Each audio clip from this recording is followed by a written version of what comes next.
What tests are used for colorectal cancer recurrence monitoring? When it comes to living with colorectal cancer, staying vigilant after treatment is key to catching any signs of recurrence early.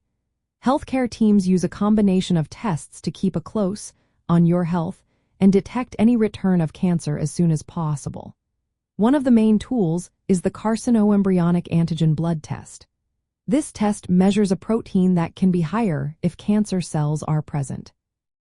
Usually, doctors recommend having this blood test every 3 to 6 months for the first 2 to 3 years after treatment. After that, it might be done every 6 months up to 5 years. If the CEA levels start to rise, it could be a sign that the cancer is coming back, which means your doctor might order more tests to investigate further. Imaging studies are also important in recurrence monitoring.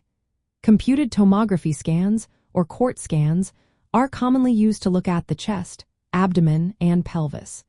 These scans help detect any local recurrence or spread to other organs like the liver or lungs. Typically, these scans are performed once a year during the first 3 to 5 years after treatment.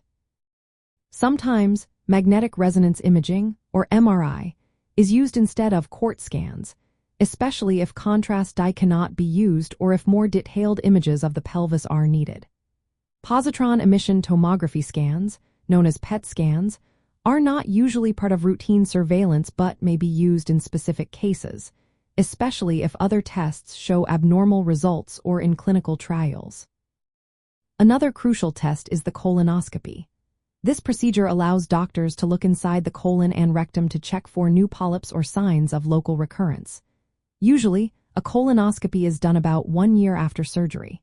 If no issues are found, it may be repeated every 3 to 5 years, depending on your risk factors and previous findings.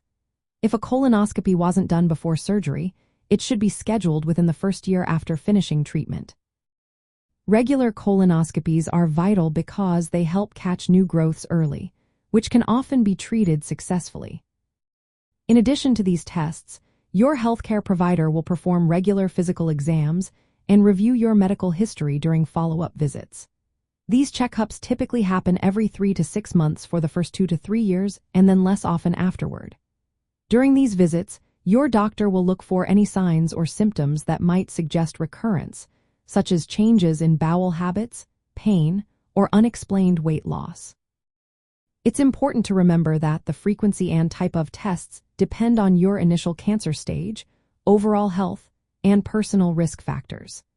Higher-risk patients might need more frequent testing, while others may follow a less intensive schedule. Routine use of PET scans or very frequent imaging beyond recommended guidelines usually does not improve survival and is generally not advised. The goal is to balance early detection with avoiding unnecessary tests and potential risks. Most recurrences happen within the first 5 years after treatment, so surveillance is typically focused during this period. After 5 years, if no signs of recurrence are present, routine testing is often discontinued unless your doctor advises otherwise. In summary, monitoring for colorectal cancer recurrence involves regular blood tests for carcinoembryonic antigen, scheduled imaging scans like CORT or MRI, colonoscopies, and clinical evaluations. These tests work together to catch any signs of the cancer returning early, giving you the best chance for effective treatment and long-term health. Always follow your healthcare team's personalized plan, and don't hesitate to ask questions or share concerns. Staying proactive and informed is the best way to support your journey after treatment. Remember, each person's situation is unique, so regular communication with your medical team is essential for tailored care.